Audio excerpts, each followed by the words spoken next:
Les Américains sont en train de mourir. Alors, pas mourir de faim, ça c'est clair. Mais à petit feu, la plus forte puissance mondiale voit sa population sombrer sous les montagnes de gras et de sucre, dans la nourriture, mais surtout dans les corps. Quasiment une femme sur deux est obèse. Attention, on ne parle pas d'une petite couche de gras pour tenir chaud l'hiver, mais bien de personnes qui ont des difficultés à marcher et dont l'espérance de vie ne dépasse pas la trentaine pour certaines. Par exemple, elle... malheureusement, elle est morte. Et il y en a d'autres. Alors que Trump a été élu président des États-Unis pour la deuxième fois, il a décidé de s'occuper de la santé des Américains pendant son mandat. Je pense pas que c'est lui qui va gérer le dossier directement, car c'est plutôt un consommateur de fast-food. Entre ses mises en scène en tant qu'employé McDo ou encore les burgers et les pizzas à emporter pour recevoir des sportifs à la Maison Blanche, et le maxi best-of dans le jet privé, je crois que tu peux pas faire plus cliché que ça. Et malgré tout, il prend le sujet au sérieux puisqu'il nomme à la santé pas un pote, ni de la famille ou encore quelqu'un même de sa famille politique, mais l'ancien démocrate, donc le camp d'opposition, Robert Francis Kennedy Jr. Pour ceux qui ne le connaissent pas, son oncle John Fitzgerald Kennedy est le dernier président américain assassiné. Compliqué cette histoire. On va en parler un peu plus en détail après, notamment comment Robert est passé d'un militant écolo à celui qui veut libérer les USA des différents lobbies qui pèsent sur la santé des Américains. Et il faut le dire, quand on voit les prédécesseurs de Robert, le mec a 70 ans et il a une forme physique qui ferait rougir de honte la plupart des jeunes de 20 ans d'aujourd'hui. Vous pouvez trouver cela peut-être un peu primaire, mais confier la santé de toute une population à quelqu'un qui déjà arrive à prendre soin de sa propre santé, ça donne plus d'espoir dans ses capacités à le faire pour toute une nation. Parce qu'il va y avoir du boulot, hein. Les États-Unis, c'est pas ce qu'on voit dans les films et les séries, hein. Si on se fiait uniquement à ça, on pourrait croire qu'ils ont le même taux d'obésité que le Japon. Mais c'est plus de 40% d'obèses et 3 personnes sur 4 en surpoids. Dans les années 70, une plage ressemblait à un défilé de mode. Aujourd'hui, on dirait un étal de boucherie avec beaucoup de pâté. C'est la plus grosse épidémie. Personne n'est épargné. Ils ont même du mal à recruter assez de jeunes en bonne santé physique pour intégrer l'armée. La muscu des bras se fait surtout avec des Big Mac et ça pompe surtout des litres de coca. Contrairement à la France, dans pas mal d'endroits aux États-Unis, vous n'avez pas d'autre choix que de manger de la mierda. Les centres-villes des grandes métropoles américaines ne bénéficient pas de produits frais. Pour se nourrir, c'est soit des produits ultra méga giga transformés dans les supermarchés, des food trucks bien dégueux, ou bien payer une fortune à un restaurant gastronomique. En France, on a les déserts médicaux. Eux, ils ont en plus les déserts alimentaires dans lesquels il vous est impossible de bien vous nourrir, même si vous le voulez. Seules les personnes disposant d'une voiture et pouvant se rendre dans les grandes zones commerciales ont accès à une alimentation de qualité. Mais même dans ces dispositions, vous devrez toujours payer bien plus cher pour des produits frais que des produits transformés. Ultra, méga, giga...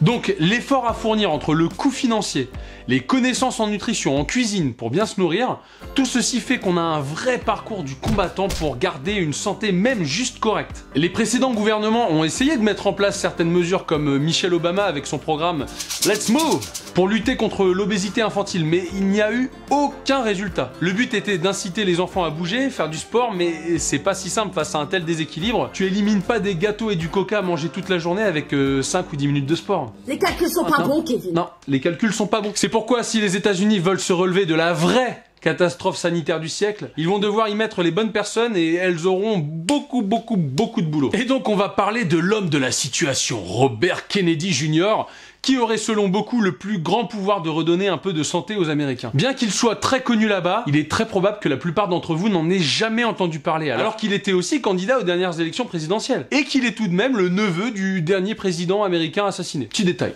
Il a quasiment fait toute sa carrière politique en tant que démocrate, donc le camp en face de Trump, là où il défendait beaucoup des valeurs de justice sociale et d'environnement. Et là on parle d'un vrai bon écolo, hein, comme on aimerait tous les voir. Pas quelqu'un qui bloque les routes pour faire chier les gens qui partent travailler, ou encore qui saccage des bâtiments ou des œuvres d'art. Non, eux c'est vraiment des parasites. Alors que lui, pour vous donner quelques exemples, il a poursuivi en justice General Electric afin de les empêcher de déverser des produits toxiques dans une rivière. Il a obtenu gain de cause pour des personnes victimes du glyphosate, donc qu'on soit pour ou contre les pesticides, il est normal que ceux qui en subissent des conséquences néfastes obtiennent justice. Dernier exemple ici, il a sensibilisé sur la pollution au mercure dans l'air à cause des centrales à charbon, notamment pour limiter ses terribles effets sur la santé.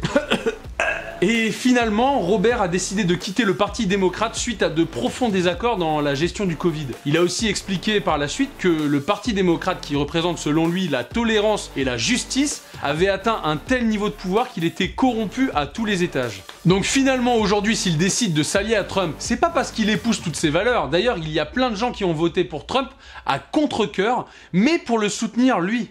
Car par exemple, il n'est pas climato-sceptique, même plutôt l'inverse. C'est pas pour rien que Trump lui demande de ne pas toucher à son pétrole. Bobby, tu me laisses le pétrole. Mais surtout, Kennedy veut pouvoir participer de l'extérieur à une réforme en profondeur du mouvement démocrate, dans l'espoir d'y éliminer tous ses excès et sa corruption. C'est un problème qu'on rencontre principalement dans les partis politiques qui se revendiquent du camp du bien. Ils échappent plus facilement à tous les contrôles parce qu'on va les juger plus naturellement de bonne foi. Mais tout être humain à qui on donne trop de pouvoir en abusera tôt ou tard. Aujourd'hui, le grand combat de Kennedy, c'est contre le lobby pharmaceutique. L'exemple parfait de ceux qui bénéficient d'une aura positive par la mission qu'ils remplissent, c'est justement le lobby pharmaceutique. Ils sont tout de même ceux qui sont en charge des avancées médicales permettant aux êtres humains de vivre en meilleure santé et plus longtemps. Cela contribue forcément à faire d'eux l'un des lobbies les plus puissants au monde, notamment par les revenus qu'ils génèrent et par son rôle éternel et irremplaçable. Heureusement, certains journalistes continuent de faire leur travail puisque depuis des décennies, on voit fleurir régulièrement tout un tas de documentaires qui dénoncent les abus dans ce milieu. La corruption, les scandales. Par exemple, le scandale des opioïdes aux USA qui a fait 500 000 morts. Le médicament anti-diabète Mediator en France qui a provoqué de nombreux effets secondaires graves. Et encore il y a pas longtemps, un député LFI dénonçait la revente de Doliprane par le groupe Sanofi aux Américains. En 2020, lors de la pandémie de Covid, il s'est produit quelque chose de troublant. Remettre en question la parole de Big Pharma, notamment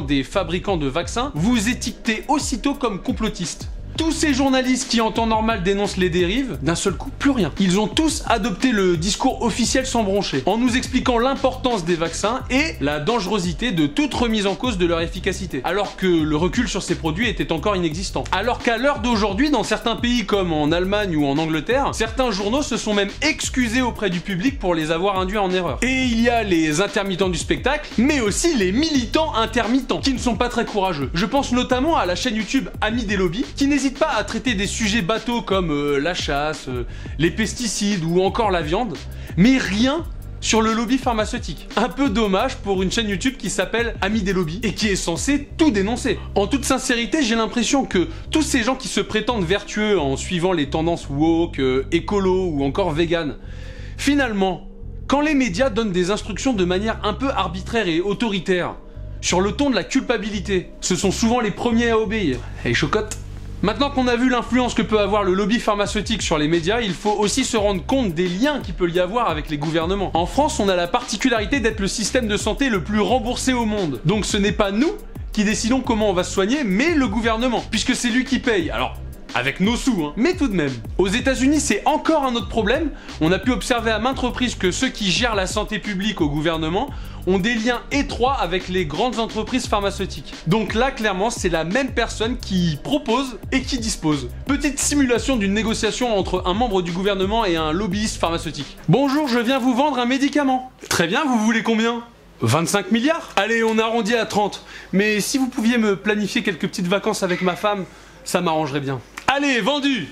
Bien évidemment, je caricature un peu, mais vous avez l'idée. Après, vous n'êtes pas au bout de vos surprises, parce que même la structure qui gère l'alimentation des Américains est liée aux médicaments. En France, on a séparément l'ANSES qui gère l'alimentation et l'ANSM pour les médicaments. Aux USA, ils ont pris au premier degré la citation d'Hippocrate qui dit que la nourriture soit ton médicament, et que ton médicament soit ta nourriture, et voilà. N'oubliez pas de manger au moins 5 médicaments par jour, hein. Ici, vous pouvez voir un monsieur qui avait un haut poste à la FDA, qui nous explique comment ils ont échoué et ne savent pas ce qui est bon de manger pour la santé des Américains. Même moi je le sais. Donc là il y a un petit problème quand même. Robert Kennedy a déjà fait des déclarations très virulentes à leur égard, où il reproche tout un tas de mesures et de décisions qui impacteraient négativement la santé des Américains, comme la restriction de certaines vitamines, tout en autorisant des additifs alimentaires dangereux, à tel point que certains sont interdits en Europe. Autre contradiction, ils vont très peu décourager la consommation des produits ultra transformés, même ceux à destination des enfants. Et puis je suis désolé, mais quand un homme d'affaires comme Bill Gates, impliqué dans l'OMS, Organisation mondiale de la santé, le mec n'a aucune gêne à se montrer en train de manger des gâteaux aux Oreos, mais il veut restreindre la consommation d'aliments naturels comme la viande rouge ou le lait cru. D'ailleurs, c'est à cause de ce genre de discours que Trump a gagné. Toute la population amish des États-Unis a voté pour lui afin de lever les possibles interdictions du lait cru. Eux, ils vivent comme des fermiers du 20e. Pas de technologie, en famille, pacifistes. À la base, ils votent même pas, ou très peu, mais forcément, vouloir leur interdire de produire produire ou consommer leur propre nourriture, on aime accuser l'homme blanc d'être un colonisateur qui veut imposer son mode de vie à tous, mais si ça c'était pas littéralement ce qui était en train de se passer, alors qu'est-ce que c'était? Dites-moi. Et puis comme si ça suffisait pas, il aura fallu aussi détourner un mouvement social positif pour encourager l'obésité. Oui, le body positive, qui à la base prônait l'acceptation de son corps et la lutte contre les normes de beauté strictes de la mode, avec des mannequins anorexiques qui exercent une influence malsaine sur les jeunes filles. Ce mouvement vise également à soutenir les personnes avec des handicaps,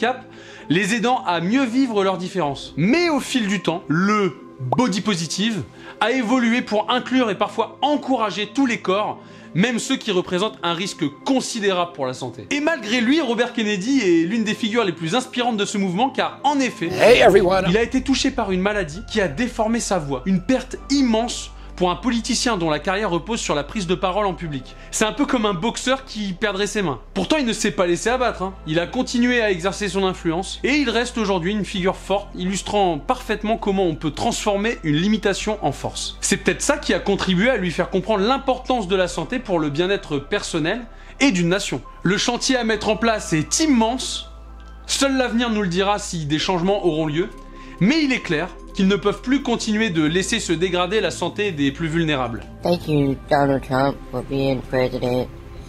Parce qu'une grande partie des Américains sont dans un état de santé vraiment lamentable. Et pour le coup, eux ont un peu plus d'excuses que nous en France. Voici une liste non exhaustive de ce que certains fans de Robert Kennedy proposent pour améliorer la santé des Américains. Je vous en cite quelques exemples. Interdire les huiles végétales, celles qui sont très transformées à base de graines, et les remplacer par des graisses saturées saines. Réévaluer toutes les directives alimentaires et inverser le lavage de cerveau contre la viande et les aliments d'origine animale. Interdire les colorants alimentaires dangereux. Informer les gens sur les dangers des perturbateurs endocriniens dans les cosmétiques, les shampoings, inciter les médecins à donner des conseils de vie avant de donner plein de médicaments, plus de protéines, du contrôle sur les pesticides. J'ai pas étudié en détail tout ce que les gens proposent, mais il est évident que c'est forcément mieux que ce qu'on est en train de vivre actuellement, parce que, sincèrement, on fait pas exploser l'obésité dans un pays comme ça du Saint-Esprit. Non, non. Il y a bien des choses qui ont causé cela, et si on continue comme ça, en fait,